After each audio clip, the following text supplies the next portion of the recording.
네, 하나님의 말씀은 이사야서 1장 18절입니다.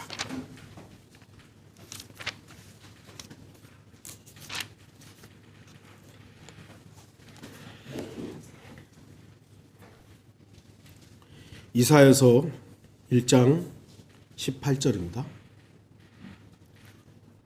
제가 말씀 읽도록 하겠습니다. 이제 오라, 우리가 서로 변론하자. 주가 말하노니 너희 죄들이 주홍 같을지라도 눈같이 희게 될 것이요 진홍처럼 붉을지라도 양털같이 되리라. 오늘 말씀의 제목은 양털같이 되었으니 그러면 끝인가? 이 의미를 여러분들 벌써 제목을 통해서도 아시겠죠? 오늘 본문 18절은 복음 증거할 때 인용되거나 구원받은 사람들이 자신의 구원 간증을 할 때 자주 인용되는 구절 중에 하나입니다. 이 구절을 통해서 구원받았다고 하시는 분도 있더라고요. 참 놀라운 말씀이죠. 이 말씀이 하나님께서 그 모든 죄들을 용서하시겠다고 하는 거니까요. 그러나 18절은 역사적으로 구약 성도들에게 적용되는 구절입니다. 주목할 것은 그리고 이제 교리적으로는 이 구절이 환난 성도들에게 또 적용되는 구절이에요. 이제 그리고 영적인 부분에 이따가 좀 설교를 하죠. 주목할 것은 이사야 1장 전체는 이스라엘 백성, 특히 남왕국 유다와 예루살렘을 대상으로 하나님께서 이사야를 통해서 하신 말씀입니다. 2절 보시면 오 하늘들이여 들으라, 오 땅이여 귀를 기울이라. 주께서 말씀하셨도다. 내가 자녀들을 양육하고 육성시켰으나 그들은 나를 거역하였도다. 하나님께서는 이스라엘 백성들, 유다 민족들을 양육하고 육성했습니다. 그런데 거역했습니다. 3절 보시면 소도 자기의 주인을 알고 나귀도 자기 주인의 구유를 알건만 이스라엘은 알지 못하고 나의 백성은 깨닫지 못하는도다. 모든 짐승들도 자기의 주인을 알고 주인이 주는 그 밥그릇은 안돼 나의 백성 곧 하나님의 백성 이스라엘은 알지 못하고 깨닫지 못한다고 지적하십니다. 4절 보시면 죄 지은 민족이여 죄악을 짊어진 백성이여 행악자들의 씨앗이요 부패한 자손들이여 그들은 주를 버렸고 그들은 이스라엘의 거룩한 분을 성내게 하였으며 그들은 타락하여 멀리 갔도다. 하나님께서는 이사야 선지자를 통해서 자신의 선택된 백성 이스라엘을 향해서 죄 지은 백성, 죄악을 짊어진 백성, 행악자의 씨앗, 부패한 자손들이라고 한탄하십니다. 그리고 그들은 주를 버렸고 이스라엘의 거룩한 하나님을 성나게 화나게 하였으며 타락해서 멀리 갔다고 지적하십니다. 그리고 5절부터 8절까지는 이스라엘 곧 유다의 현재 상태를 보여주고 있습니다. 그럼에도 주님께서는 9절에 남은 자에 대한 소망을 언급하십니다. 만군의 주께서 우리에게 아주 적은 수의 남은 자라도 남겨두지 아니하셨더라면 우리는 소돔과 같았을 것이며 우리는 고모라처럼 되었을 것이라. 남은 자에 대한 소망을 언급하죠. 그러나 10절 보시면 이스라엘의 정확한 상태를 보여주는 은유를 주님께서 말씀하십니다. 너희 소돔의 치리자들아 주의 말씀을 들으라. 너희 고모라의 백성들아 우리 하나님의 법에 귀를 기울이라. 유대인들은 이스라엘 백성들은 소돔과 고모라인들이 아니었어요. 근데 하나님께서 그 소돔과 고모라를 왜 멸망시켰느냐? 죄 때문이잖아요. 근데 그들을 이스라엘에다가 은유로 너네가 바로 똑같다 라고 경고하시며 지적하시는 것입니다. 여러분도 알다시피 소돔, 고모라 하나님의 진노로 말미암아 심판받은 곳입니다. 그런데 주님께서는 바로 그 도시의 이름으로 이스라엘 유대인들을 부르고 있는 거예요. 야, 너네 저기 멸망했던 그들하고 똑같다. 선택된 백성인데 야 소돔인들아 고모라인들아 이것이 곧 이스라엘 백성들의 영적 상태였으며 대환란 때 이스라엘 백성들의 상태가 될 것입니다. 요한계시록 11장 8절 그리하여 그들의 죽은 몸들이 큰 도성의 길거리에 놓이리니 그곳을 영적으로는 소돔과 이집트라고 부르며 우리 주께서 십자가에 못 박히신 곳이라. 저는 제가 말씀드렸습니다만 저는 하나님께서 선택하신 유대인들, 선택된 백성 존중합니다. 그리고 그들이 성경의 예언의 성취의 바로미터이기 때문에 항상 주의 있게 봅니다. 그러나 지금 그들이 하고 있는 행태들은 칭찬할 수 있는 일들이 아닙니다. 자신들이 핍박받고 자신들이 내몰렸던 때의 상태를 완전히 잃어버리고 이제는 갑이 되어버렸잖아요. 그래서 그쪽 시리아 지금 이제 어떻게 보면은 전쟁이 이제 마무리 단계가 돼야 되는데 시리아 쪽으로 이제 더 넓히고 있어요. 더 넓히고 아주 그냥 기세당당하게 들어가가지고 테러리스트 하마스 잡아 죽인다는 그걸로 그냥 참 안타깝습니다. 그들의 지금 상태가 마치 대환란 때 그들이 당해야 될 모습의 바로미터가 되지 않을까.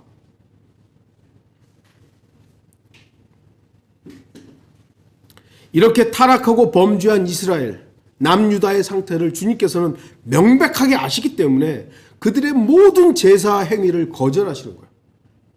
야, 너네 영적 상태가 지금 소돔과 고모라인데 제사만 그렇게 드리냐? 역겹다. 11절에서 14절은 이스라엘 백성들의 경배의 헛됨을 잘 드러내고 있습니다. 하나님은 경배받기 원하시잖아요. 영광받기 원하시는 그 하나님께서 이스라엘 백성들의 제사를 거절하시는 겁니다. 영과 진리로 예배드리는 그런 자들을 찾으시는 하나님께서 예배를 드리겠다고 경배 드리겠다고 제사하는데 그거를 거절해요. 그들의 기도, 하나님이 기도하는 집을 만드셔서 기도하라고 나에게 요구하라고 하셨는데 그들의 기도마저도 듣지 않겠다고 합니다. 왜 그렇습니까? 15절의 마지막 부분을 보십시오. 너희 손은 피로 가득하도다. 이 피는 물론 살인에 대한 그런 피는 아닙니다. 이스라엘 백성들은 11절에 수많은 희생제물, 번제물, 살찐 짐승들, 수송아지들, 어린 양들, 순염소들의 피를 가지고 주님께 나아갔습니다. 주님께서는 너희 손에 희생제물의 피는 가득하지만 너희들이 기도는 많이 하지만 나는 그거 지쳤다. 필요 없다. 이렇게 말씀하시는 것이죠. 16절부터는 백성들의 범죄의 양상을 볼 수 있습니다. 너희는 씻고 스스로 깨끗하게 하라. 내 눈 앞에서 너희의 악한 행실을 버리고 악을 행하는 것을 그치라. 왜요? 이렇게 했으니까. 이렇게 했으니까. 선을 행하기를 배우고 공의를 찾으며 압제당하는 자들을 구해주고 압이 없는 자를 판결하며 과부를 위하여 변호하라. 이렇게 안 한 거예요. 그래서 16절, 17절은 그러한 악함에서 돌이키라는 것이죠. 그리고 오늘 본문이 등장하는 겁니다. 그러니까 18절은 16절과 17절이 전제되기 때문에 가능한 겁니다. 16절, 17절 너희는 씻고 깨끗하게 하라. 이게 되면 내가 너희를 양털같이 깨끗하게 하겠다라는 것이죠. 주 하나님의 용서는 16절에서 17절에서 씻고 스스로 깨끗하게 하고 악행을 버리고 악을 그치고 선을 행하고 공의를 찾고 압제당하는 자들을 구하고 과부와 고아를 위해서 공정한 심판을 하면 하나님께서 너희 죄들이 주홍 같을지라도 눈같이 희게 하시고 진홍처럼 붉을지라도 양털같이 하시겠다라는 겁니다. 그냥 오늘날처럼 주님 용서해 주십시오 한다고 용서가 되는 게 아니라 16절과 17절 너네가 돌이켜서 깨끗하게 하고 이렇게 행하면 내가 이런 일들을 너를 깨끗하게 해주겠다. 그리고 바로 이러한 돌이킴은 19절 보시면 자원하고 순종하면이라는 조건적인 단서를 붙이는 것입니다. 그러면 땅의 풍요를 약속하시는 겁니다. 자원함이란 뭡니까? 자신의 의지로서, 자율적인 의지로서 주님께 나아가는 것이고, 순종이란 무엇입니까? 16절과 17절을 행해야 되는 거예요. 그 말씀대로 순종을 해야만 하는 것이죠. 그런데 하지만 20절에서 거절하고 반역하면 칼에 삼킴을 당한다는 겁니다. 너네 돌이켜. 근데 안 돌이켜? 그럼 너네 죽을 거야. 철저히 조건적입니다. 구약은요, 굉장히 조건적인 부분들이 많이 제시되죠. 율법 잘 지켜? 그럼 내가 너네에게 복 준다. 근데 율법을 안 지켜? 그럼 나는 이방인들을 통해서 너네 저주하고 치겠다. 이게 조건적이죠. 솔로몬에게도 하나님께서 말씀하시잖아요. 솔로몬이 왕국, 성전 짓고 왕궁하고 하나님께 이제 번제 드리고 그러니까 하나님께서 축복해 주겠다 하는데 조건적이었어요, 분명히. 근데 이렇게 안 하면 너네 어떻게 하겠다? 물론 신약도 조건적입니다. 여러분, 신약에서는 무조건적입니까? 그거 아니죠. 믿으면이라는 조건이 있는 거예요. 믿으면. 그러니까 구약은 행위적인 조건이 있지만 신약은 믿음이라는 조건이 있습니다. 그러니까 성경은 무조건적이다라는 것은 그건 그냥 뭐랄까 신앙의 어떤 부분에서는 참 그럴듯하지만 그렇지 않아요. 성경은 다 조건적이에요. 우리도 심지어는 구원받은 우리 그리스도인들도 성도들의 삶에 있어서는 조건적이거든요. 믿음에 이따가 막 보겠습니다. 믿음의 선한 행위를 하면 하나님께서 복 주시는 거 아닙니까? 그런데 막 살아요. 그러면 빨리 죽이시겠다라는 말씀도 있는 거예요. 너네 생명 빨리 갈게라는 것도 있습니다.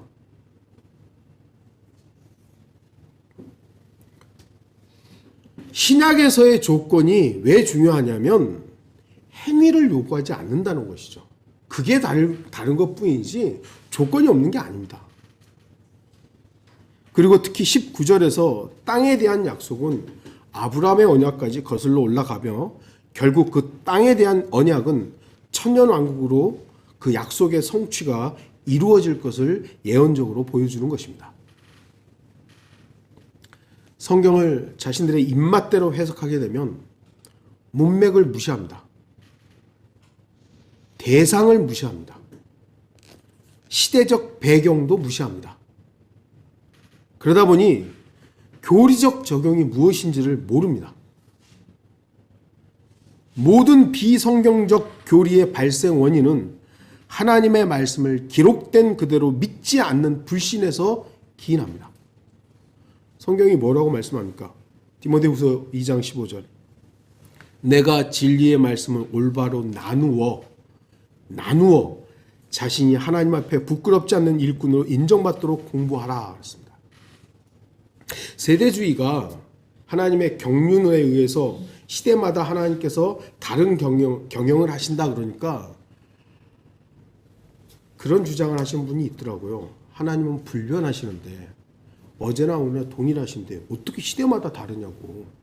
하나님은 불변하시는데 어떻게 시대마다 다르냐면 이거 하나님 변한다는 얘기 아니냐. 그럼 하나님의 불변성을 믿지 않는 거냐. 이렇게 얘기하더라고요. 그래서 불변성을 또 보니까 그렇잖아요. 하나님은 변하지 않으시잖아요. 그런데 시대마다 바뀌시고 있잖아요. 그건 하나님 바뀌는 게 아니에요. 인간이 바뀌기 때문에 하나님께서 거기에 맞는 사람을 다르게 경영하시는 것뿐이지 하나님 자신이 바뀌는 건 아닙니다. 인간이 시대마다 다 다르잖아요. 그러니까 하나님께서 그 시대에 맞는 사람에 합당한 경영을 하시는 것뿐이지 하나님 자신이 바뀌는 게 아니에요. 그러니까 그거는 세대주의를 오해하고 있는 것이죠. 성경은 분명히 올바로 나누라고 했습니다. 그래서 우리는 나눠야 돼요. 성경 공부의 방법론을 가르치는 기독교 서적들이 많습니다. 성경 공부 어떻게 할 것인가 뭐 그런 식으로 많은 책들이 있어요. 하지만 세대주의 신학자들의 책을 제외하면 올바로 나누라는 그 말씀을 그대로 실행하는 책은 거의 없습니다. 그러니까 세대주의자들의 책을 통해서 보면 시대를 좀 나눠서 하나님의 경륜이 어떻게 바뀌는지를 좀 그래도 하지만 그렇지 않은 책들은요, 그렇게 해석하는 책이 거의 없습니다. 그러니까 현대 신학자들의 저에게 도움을 받는 게 뭐냐면 당시의 시대적 배경들을 다, 왜냐하면 예전보다는 더 많은 그 고고학적 발견들이 있으니까 시대적인 어떤 환경들을 잘 설명해 준 것도 유용해요, 굉장히. 저한테도 제가 몰랐던 부분들이 굉장히 많으니까. 근데 그런 것들이 디테일하게 들어간다고 해서 성경을 잘 해석하는 건 아니거든요.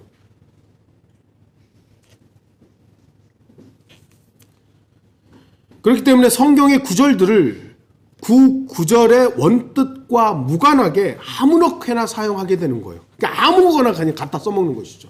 그 대표적인 건 뭡니까? 내 시작은 미약하였으나 내 나중은 창대하리라. 그 문맥과 전혀 상관없는데 그냥 가게마다 붙어 있잖아요. 왜 그래요? 그거 영적으로 갖다 아무거나 갖다 써먹는 거거든요. 로마 카톨릭, 신천지, 하나님의 교회, 여호와 증인, 안식교, 몰몬교 등등등 제가 모두 다 언급할 수 없을 수많은 이단들이 문자적 해석을 기본으로 하지 않기 때문이에요. 계시록에 나오는 14만 4천 세대주의자들은 이거는 유대인들이야 하지. 그렇게 해석하는데 여러분 뭐 장로교 목사, 신천지 다 자기들 아니면 이건 영적 숫자 다 그려버리는 거예요. 그러니까 해석을 못하는 거예요. 하나님의 교회, 신천지 제가 뭐 다 알지는 못하지만 그들이 뭐 좀 제한적인 자료들이 있어서 좀 보면은 정말 가짜지도 않게 이상하게 해석하는데 여러분도 알다시피 그렇게 사람들이 가잖아요. 왜 그러겠어요? 성경 공부의 기본이 되는 문자적 해석이 배제가 되어 있기 때문에 이게 누구한테 하신 말씀인지를 모르는 거예요. 그러다 보니 그게 다 나한테 하는 것 같죠. 다 우리 교회한테 하는 것 같죠. 그러니 그냥 확 빠져들어 버린 거예요. 세대주의 신학자 허먼 호이트라는 분이 계십니다. 그의 책 세대주의적 전천년주의에서 이렇게 말을 하는데요. 이 원리, 문자적 해석은요, 분명히 진술하자면 성경을 그 문자적이고 통상적인 의미로 받아들이고 이것이 성경 전체에 적용된다고 이해하는 원리이다. 빵 그러면 빵으로 일단은 받아들이는 거예요. 이 빵에는 무슨 원리가 들어있을까? 이 빵은 도대체 무엇을 의미하는 거? 그게 필요한 게 아니라 빵은 빵이에요. 그냥 단순하게 제가 말씀드리는 거예요. 그 원리가 문자적이고 통상적인 의미로 받아들이고 이것이 성경 전체에 적용되는 원리인 겁니다. 이는 성경의 역사적 내용을 문자적으로 받아들여야 한다는 뜻이다. 하나님께서 태초에 하늘과 땅을 창조하셨다 그러면 그건 역사적인 사실인 거예요. 그냥 우리한테. 다윗이 그 시대에 필리스타인들하고 전쟁을 해서 사람을 많이 죽였다. 그건 무슨 영적 의미가 있는 게 아니라 그건 역사적 사실 문자 그대로 받아들이라는 얘기예요. 방주를 만들어서 세계에 비가 많이 와서 방주가 둥둥 따라 그거를 뭐 영적으로 해석할 것이 아니라 문자 그대로 받으라는 거예요. 이는 성경의 역사적 내용을 문자적으로 받아들여야만 한다는 뜻이다. 교리적인 내용도 이런 식으로 해석해야 한다. 도덕적이고 영적인 정보도 마찬가지로 이 패턴을 따르며 예언적인 내용도 이런 식으로 이해해야 한다. 이는 성경에 비유적인 언어가 사용되지 않았다는 뜻은 아니다. 그러나 그것은 비유적인 언어가 사용되는 대목에서는 비유적인 언어가 그 본문을 그런 식으로 해석하기 위해 문자적 방법을 적용한 것이라는 뜻이다. 다른 어떤 해석 방법도 그 방법을 전적으로가 아니라 부분적으로라도 사용하면 그것은 하나님의 백성을 위해 의도된 메시지를 하나님의 백성에게서 박탈하는 것이다. 문자적 해석을 해야 된다는 거예요. 문자적으로. 예수님이 물 위를 거두셨으면 여러분들 그 뭐 다른 의미가 있나요? 물 위를 걸으신 거예요. 그건 비유가 아니에요. 오병이어를 하셨다 그러면 우리는 문자 그대로 오병이어의 기적이 일어난 것이지 그것은 뭐 어쩌고 저쩌고 해석할 필요가 없어요. 다시 한번 강조합니다. 성경 해석은 기본적으로 문자적 해석입니다. 기록된 그대로 해석하는 거예요. 하나님께서 빛이 있으라, 빛이 있었다. 그럼 그건 뭐 다르게, 도대체 그걸 왜 다르게 해석해야 되는 겁니까? 다만 적용에 있어서 역사적으로 그 시대에 어떻게 적용됐느냐, 그리고 교리적으로 이것이 어떻게 또 적용될 것인가, 그리고 나에게 영적으로 그 말씀이 어떤 적용이 이루어질 것인가, 이렇게 다르게 해야 된다는, 그걸 나눠야 되는 것이죠. 하지만 이 시대의 거의 모든 신학자들과 목사들이 성경 해석을 뭘로 하냐면 영적 해석을 하는 겁니다. 물론 문자적으로 보는 부분들이 있죠. 특히 그래도 미국의 근본주의자들, 한국의 소위 말하는 보수주의 교회들 문자적으로 보긴 합니다. 그러나 나누지를 못하니까 구약의 제사장도 지금 목사한테 적용해가지고 목사가 제사장이 돼 있고 나누질 않는 거예요.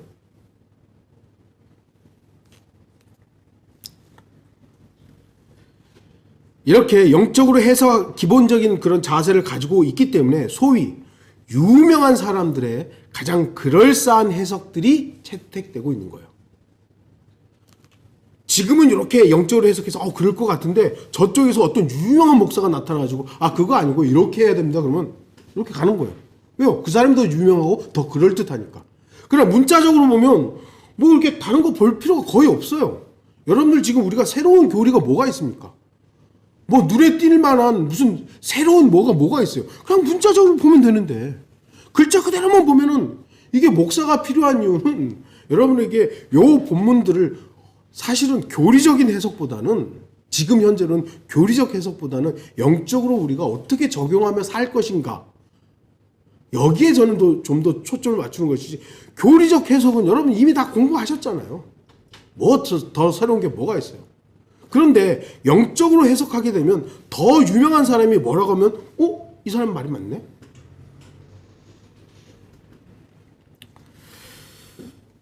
저는 서두에 역사적 적용과 부분적으로 교리적 적용을 했기 때문에 이제 영적 적용을 좀 하도록 하겠습니다. 18절을 좀 다시 읽어보죠. 이제 오라, 우리가 서로 변론하자. 주가 말하니 너희 죄들이 주홍 같을지라도 눈같이 희게 될 것이요 진홍처럼 붉을지라도 양털같이 되리라. 주홍같이, 여기서 스칼렛이라는 단어가 사용되죠. 아주 진한 붉은색을 말하는 것이고요. 그다음에 여기서 진홍처럼 붉다, 이것도 아주 진한 빨간색을 말하는 거예요. 아주 진한 색. 그래도 양털같이 된다. 여러분들 양털이 하얗죠? 안 그런가요? 네, 가만 놔두면요 더러워집니다. 반드시 깎아줘야 흰 털이 나와요. 안 그러고 가만 놔두면 이 양이라는 동물이요, 가만히 있는 게 아닙니다. 저쪽에서 뒹굴고요, 저쪽에서 뒹굴어요. 그래서 양털을 가만 놔두면 이 양은 이 양털의 무게 때문에 못 움직이고요, 이제 잘못하면 큰일 날 수도 있어요. 반드시 깎아줘야 됩니다. 그래야 하얀 털이 나와요. 우리의 모습도 영적인 부분에서 참 그렇죠. 신앙생활이라는 게 아무 일이 안 일어나고 가만히 있으면 좋을 것 같지만 그렇지 않습니다. 하나님께서는 그래서 우리에게 고난을 주시고요, 어려움들을 허락하시는 겁니다. 그래서 고난이 오고 어려움이 오는 것을 여러분, 주님 나한테 왜 이런 일이 일어납니까가 아니라, 나를 정금같이 빚으시는군요. 감사함으로 받아야 되는 겁니다. 이거는 좀 다른 적용이었고요. 지금 이 시대는 그 어떤 행위를 통해서도 죄들이 용서받을 수 없습니다. 예수 그리스도의 행위 이외에는요, 그 어떤 행위도 죄의 티끌 하나조차도 제거할 수 없습니다. 예수 그리스도의 십자가의 행위만이 죄를 제거할 수 있는 유일한 행위입니다. 심지어는 16절에서 17절을 완벽하게 행한다고 해도 죄들이 용서받을 수 없습니다. 악한 행실을 멈추고 선을 행하고 공의를 베풀고 억압받은 자들을 구해주고 고아와 과부들을 위해서 전생애를 바친다 해도 결코 자신의 죄를 단 하나도 해결할 수 없습니다. 이 시대, 이사야 선지자의 이 시대는 이렇게 해야만 하나님께서 양털같이 희게 해주는 거예요. 깨끗하게 해주는 겁니다. 용서해 주시고 받아주시고 하는 거예요. 지금은 이런 삶을 완벽하게 산다 해도 죄의 티끌 하나 제거할 수 없습니다. 그게 시대가 다른 거예요. 지금 이 시대는 그 어떤 행위적인 요소로도 자신의 죄 문제를 하나도 해결할 수 없습니다. 오직 주 예수 그리스도의 피, 예수 그리스도께서 행하신 그 행위만이 인간의 죄의 문제를 해결할 수 있습니다. 그걸 우리가 믿는 거잖아요. 이걸 가르치지 않는 교회가 있다면 그 교회는 존재해야 될 이유가 뭐가 있는 거예요, 도대체? 요한일서 1장 7절 그의 아들 예수 그리스도의 피가 우리를 모든 죄에서 깨끗하게 하시느니라. 정확하게 구분할 것이 있습니다. 구약시대의 죄의 용서와 신약시대의 죄의 용서는 그 근거가 다르다는 겁니다. 구약시대는 분명히 희생제물의 피로서 곧 짐승의 죽음으로써 죄들이 용서받았습니다. 그건 분명한 사실이죠. 물론 짐승들의 피로는 제거가 이루어지지는 않았습니다. 깨끗하게 하셨다라는 것이 신약에서의 깨끗함과 구약에서의 깨끗함이 다릅니다. 구약에서는 그래 용서해 줄게 하나님께서도 그래 돌이키고 주님 앞에 오면 용서해 주시잖아요. 근데 그들이 또 죄를 지면 어떡하시죠? 주님은 지난번에 용서했던 거 또 끄집어내세요. 야, 너네 저랬는데 이래서 내가 용서해 주는데 또 이 짓거리해? 그럼 어떤 의미에서는 2배 아니 그냥 3배 결국은 그 민족을 왕창 망해가지고 다른 나라로 다 팔아 넘길 정도까지 징계하시잖아요. 근데 신약은 우리의 죄에 대해서 우리가 용서받았어요. 죄 용서가 됐어요. 근데 또 죄를 지어요. 그럼 주님은 그거 안 보시나요? 당연히 보시죠. 근데 아들한테 그게 다 넘어가 버린 거예요. 아들한테 모든 저주를 퍼부어서 십자가에 죽이고 지옥에까지 버리셨던 그것이 있기 때문에 우리한테 묻는 그것이 하나님 앞에 하나님의 원리상 무의미하게 된 겁니다.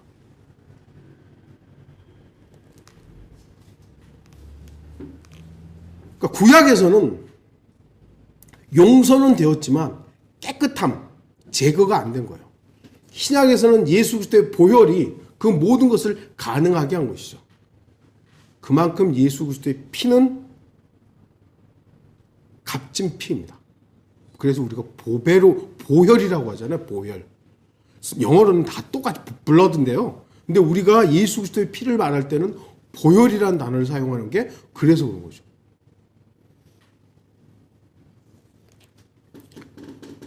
물론 히브리서 9장 22절 율법에 의하면 거의 모든 것이 피로써 정결케 되나니 피 흘림이 없이는 죄 사함이 없느니라. 율법의 요구는 하나님의 법의 요구는 피를 흘려야 죄가 용서되는 거예요. 그게 기본입니다. 그러나 구약은 어땠습니까? 출애굽기 34장 7절 자비를 수천 대까지 간직하며 죄악과 허물과 죄를 용서하나 범법자가 결코 깨끗게 되지는 아니하리니 그 조상들의 죄악을 그 자손들과 그 자손들의 자손들 3, 4대까지 미치게 하느니라. 그러니까 용서는 됐는데 깨끗하게 안 되니까 하나님께서 또 끄집어내고 또 끄집어내고 또 끄집어내는 거예요. 그러나 신약은 그의 피가 우리를 모든 죄에서 깨끗하게 하시느니라. 깨끗하게 하셨기 때문에 우리가 같은 죄를 반복해도 주님께서는 우리를 그 죄라는 원인 때문에 우리를 죽이지 않는 거죠. 단지 우리가 육신적으로 고집을 계속 그 고집 때문에 그런 거지 죄 때문에 그런 건 아니에요. 물론 죄의 짓거리가 결국은 우리를 주님 앞에서 멀어지게 하는 어떤 일면의 어떤 부분들이 있기 때문에 그것에 대해서 징계하시는 부분이 있지만 구약과 신약에 다른 점이 있다는 것이죠. 구약은 어땠습니까? 황소들과 히브리서 10장 4절 이는 황소들과 염소들의 피로는 죄들을 제거하는 것이 불가능하기 때문이다. 용서는 받았지만 제거는 안 됐던 것이죠. 다시 말씀드리지만 구약 시대는 분명히 짐승의 피로 죄가 용서되었습니다. 그렇기 때문에 구약의 백성들한테 하나님께서 제사 드리라고 한 거 아니에요. 근데 그 제사를 이 이스라엘 백성들이 엉뚱하게 다른 것에다가 바알과 아세라게 하고 막 이러니까 하나님께서 화가 나신 것이지, 제사를 통해서 너네가 용서를 받는다. 그래서 여러 가지 제사들이 있었던 것 아닙니까? 그 제사를 통해 이스라엘 백성들은 여호와 하나님께 나아갈 수 있었습니다. 그러나 문제는 이제 이 제사가 점점 형식화되고 습관이 되어버리고 타성에 젖어버린 형식만 남아버린 거예요. 이스라엘 백성들이 여호와 하나님께 출애굽 때만 해도 정말 하나님 나 죽을지도 모르니까 용서해 주십시오 했는데, 이게 이제 계속 몇백 년이 흐르다 보니 이스라엘 백성들이 아유 그럼 또 제사 안 하면 또 혼난다 그랬으니까 제사하러 가자. 짐승의 피 가지고 제사장들이 하니까 직접적으로 그러니까 밖에서 지켜보면서 아이 끝났다. 아유 끝났다. 이렇게 돼버린 것이죠. 형식만 취하고 내면과 행동의 변화는 거절하고 마음을 주님께 고정시키지 않았다는 것입니다.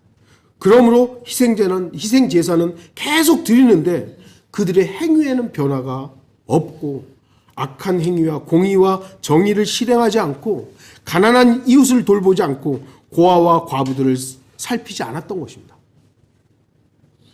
그래서 주님께서는 그들의 피의 희생제에 대해서 역겹다고 말씀하시게 된 겁니다. 야 지쳤다. 그만 좀 가져와라. 오늘날 전 세계적으로 봤을 때 이 시간에 예배를 가장 많이 드리는 나라는 아마도 미국 시차 때문에 그렇습니다만 미국과 한국일 거예요. 교회가 그래도 세계적으로 가장 많은 나라들이니까. 그럼 하나님께서 이 모든 예배를 아이고 참 내 자식들이 이렇게 나를 영화롭게 하는구나. 참 고맙다. 다 이럴까요? 남 얘기가 아니라 우리를 살펴봐야죠. 우리가 하나님 앞에서 나와 여러분들이 정말로 습관화되어 있는 예배로서 이 자리에 와 있는지, 아니면 날마다 감사하고 나에게 이루어주신 그 일들이 놀랍고 해서 하나님께 영화롭게 해야지. 난 주일이 일요일날 이렇게 저도 육신을 입고 있기 때문에 매번 그렇지는 않아요. 하지만 저는 주일이 항상 기다리지는 쪽에 속합니다. 네.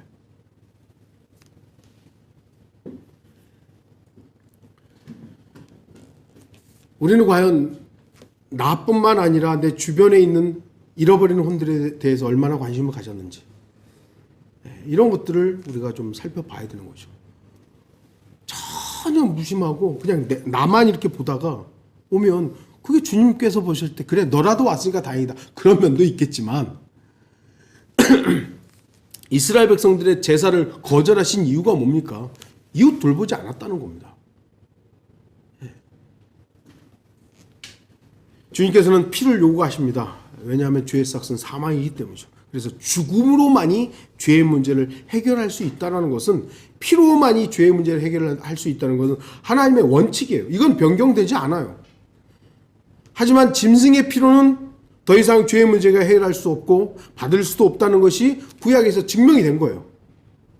그래서 아버지 하나님께서 세상의 기초를 놓으시기 이전부터 계획하셨던 그 아들의 죽음, 그리스도를 통하여 입양하는 그 계획을 실현하게 되시는 것이죠. 유일한 희생제물, 곧 세상 죄를 제거하는 하나님의 어린 양이신 주 예수 그리스도께서 십자가에서 자신의 피를 쏟아야만 했던 것입니다. 보라 세상 죄를 제거하는 하나님의 어린 양이라.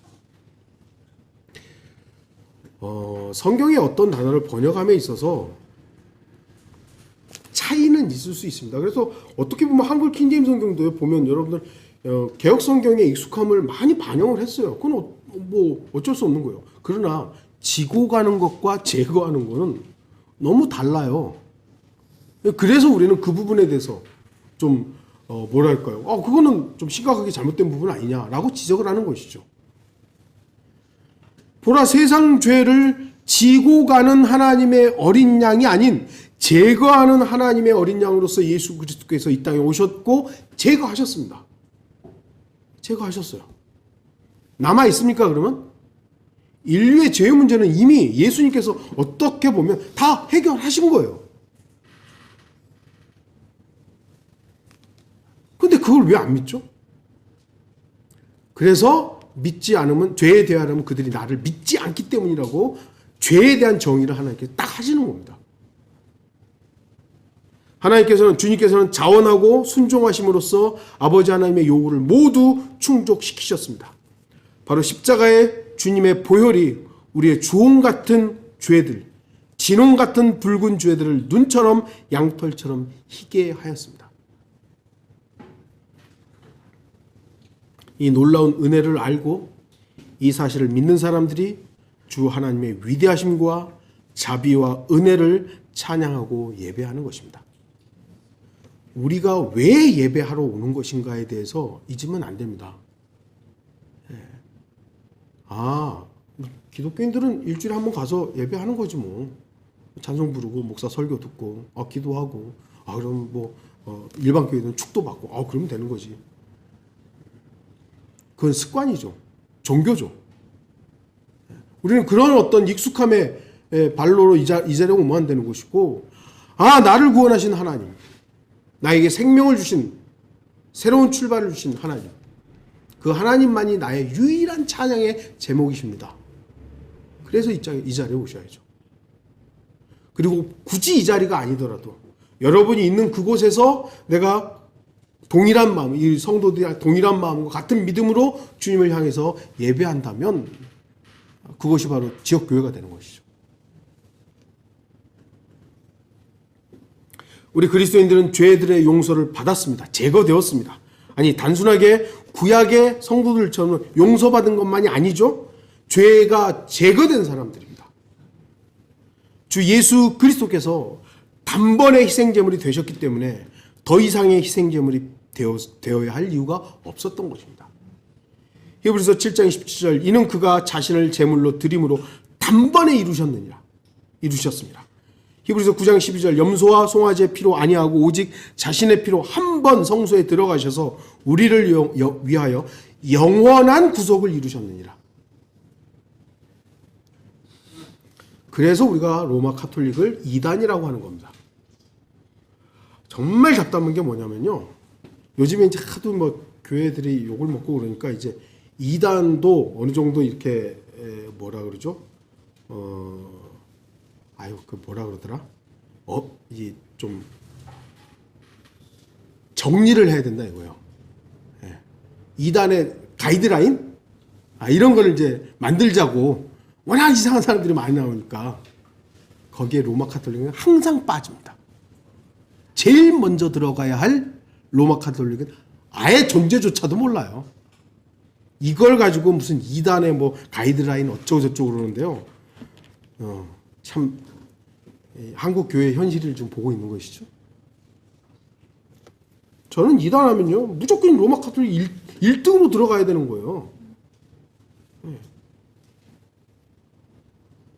아휴 답답하죠. 여러분들 왜 이단인가 로마 카톨릭이? 처음 사도 바울이 로마서를 썼던 당시에 로마 교회는 본이되었던 교회입니다. 그러나 그 교회가 어떻게 보면 제국의 수도가 되면서 마치 자기들이 이제 이렇게 총회장이 된 것처럼 자기들이 그 교회의 우두머리 위치에 스스로들 점점 서게 된 거예요. 그러면서 교리가 점점 바뀌어버리게 된 것이죠. 지금 그들의 교리는 뭡니까? 믿음만으로 안 된다고. 행함이 있어야 되죠. 칠성사가 있어야 되죠. 그거 안 하면 구원 못 받은 것이죠. 잘 믿다가 떨어져 나가면 그 사람 구원 취소된다는 거죠. 성모 마리아, 성인들, 예수 그리스도의 단번 속죄 안 믿잖아요. 그러니까 미사라는 게 뭡니까? 제사예요. 제사. 그래서 그들은 가능하면 빵과 원래 그게 자기들의 교리인데 이제는 조금 상황에 따라 좀 다르게 하더라고요. 빵만 주는 교회가 그 카톨릭 성당이 있고 아예 그것도 안 하고 그냥 자기들끼리만 먹는 사람들도 있고 아유 별의별 걸 하는데 기본적으로는 매주 빵과 잔을 마셔야 돼요. 왜요? 피와 살에 참여해야 되니까. 예수 그리스도의 단번 속죄를 안 믿는 겁니다. 그들은 매주 미사라는 제사 행위를 해야만 구원이 유지되는 그런 이단 족속들이에요. 그런데 그거를 아무도 지적을 안 해요. 이거 얘기하면 제가 좀 흥분이 되니까 이제 결론을 좀 맺겠습니다. 이제 우리는 이사야 1장에 나오는 말씀이 나와 우리와 무슨 상관이 있는지를 봐야 됩니다. 예수 그리스도의 속죄 사역으로 희게 되고 양탈처럼 되었기 때문에 하나님께서 죄를 범한 이스라엘 백성들에게 요구했던 16절과 17절은 우리와 무관한 겁니까? 주목하십시오. 구약의 하나님께서는 이스라엘 백성들이 16절에서 17절의 선행을 행하지 않았기 때문에 그들의 희생제사도 경배도 모두 거절하시고 성나셨다고 말씀하신 겁니다. 신약시대인 지금도 하나님의 아들들인 이 성도들이 16절과 17절을 행하지 않을 때 하나님께서는 기뻐하지 않으신다는 건 변함이 없는 겁니다. 하나님께서 이스라엘 백성들에게만 요 말씀하시고 너네만 해가 아니라 이 말씀이 여전히 우리에게도 씻고 돌이키라 깨끗하게 하라고 너네 공의를 행하라고 과부들 고아들 돌보라고 이건 여전히 우리에게도 요구하시는 말씀인 겁니다. 하나님께서 자신의 아들들이 우리 그리스도인들이 성도들이 악행을 저지르고 불공정한 행위를 하고 위험에 처한 사람들을 외면하고 가난하고 힘든 자들을 거절할 때 결코 잘했다고 칭찬하지 않을 것입니다. 16절과 17절은 이 시대의 그리스도인들이 구원을 보장받고 죄들을 용서받기 위해서 행하는 행위가 되어서는 안 되죠. 하지만 16절과 17절의 모습은 우리 그리스도인들이 구원받고 죄들이 제거되었기 때문에 구원받고 죄들이 용서받았고 제거되었기 때문에 하나님의 아들들로서 살아가는 우리들의 믿음의 행위가 되어야 된다는 겁니다. 계속 제가 이 교회 첫 출발과 거의 맞물려서 했던 말씀이 뭡니까? 신앙이 생활로, 생활이 신앙으로. 그렇죠? 이거는 뭐 모르겠어요. 클래식 방송을 듣는데 그 아나운서가 이제 클래식 끝나고 나서 음악이 일상이 되세요 하는데 내가 이거는 옛날에 했던 얘기인데 이 사람이 나를 카피했나? 이제 농담으로 그러는다만 우리의 신앙이 일상이 되어야 되죠. 이런 모습들은 여기에만 있는 말씀이 아니라 내 주변에 이런 사람들이 있다면 도와야 되는 것이고요. 우리는 정의, 하나님께서 구현하시고자 하는 그 정의로운 세상은 물론 예수 그리스도께서 완성하실 것입니다만 그 세상을 바라볼 수 있어야 되는 겁니다. 데살로니가서 1장 3절을 읽겠습니다. 우리 주 예수 그리스도 안에서 너희의 믿음의 행위, 사랑의 수고와 소망의 인내를 하나님 곧 우리 아버지 앞에서 쉬지 않고 기억하며 믿음을 근거로 한 행위가 있어야 됩니다. 저와 여러분은 16절과 17절을 주의 깊게 묵상하고 그 말씀이 남의 이스라엘 백성의 얘기로만 끝날 것이 아니라 이 말씀이 나의 말씀이 되고 이 말씀을 기준으로 이것만 가지고 살 수 있는 건 아니지만 이 말씀이 우리의 삶의 일부가 되는 그런 성도들이 되기를 바라는 것입니다. 다 같이 기도하시겠습니다.